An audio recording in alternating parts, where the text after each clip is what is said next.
My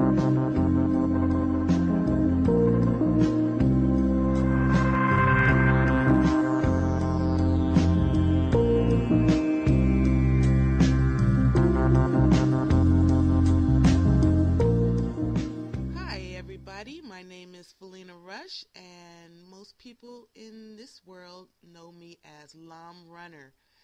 And today I'm going to go over some of the educational uses of Second Life.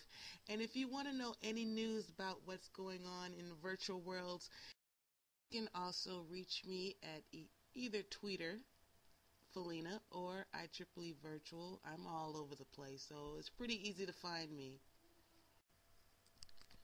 There are many different use cases in the private and public sector, but I'm going to go over some of my own experiences.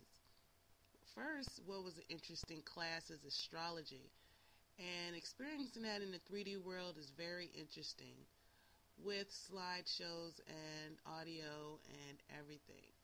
Another case was the digital storytelling, and that was more for social media and to help with nonprofits, because I am a tenant at Nonprofit Commons. There's also meditations, and the Love Foundation has their own monthly sessions. And I can't help but have a little fun with the Star Trek versus Star Wars parties. And I've also learned about arts and cultures, and I've even got into it myself and started making my own clothes, and it's so much stuff to do. But if you really want to get into what's going to happen very soon next week is the best practice of virtual worlds in education. And that's a 3-day conference event in Second Life, so make sure you check that out.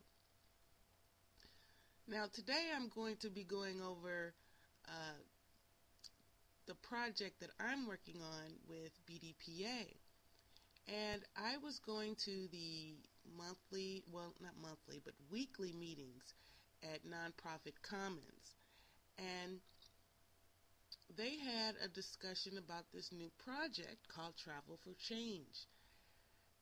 And when I saw the project, I thought, wow, this will be great for our teens and middle school students in our BDPA programs.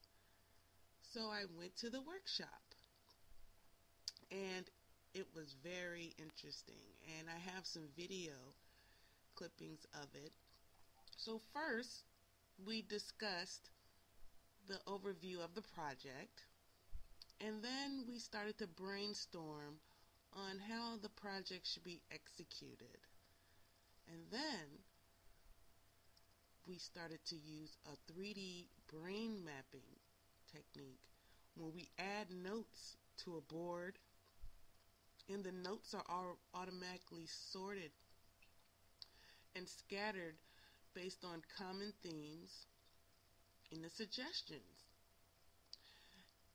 And first we started, it took a while for me to get with how to use the board, but it just started to build, and we started adding more suggestions and more suggestions, and it started to grow even further along.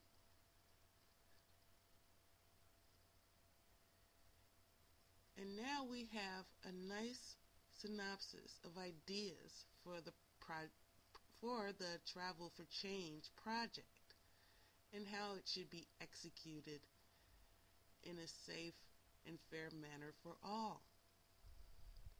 And we were able to get all this data by co-creating together with different nonprofit organizations to make this program work. And that's the key to learning in an immersive environment, and that is the co-creation. And I think that's going to be a big theme this year. I'm seeing a lot of nonprofit efforts. A lot of different programs are starting.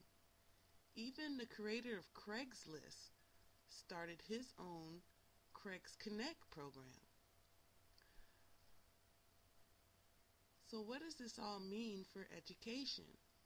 Well, there will be some resistance to change, but I think that in the end, the kids will have the biggest and bestest reason for change.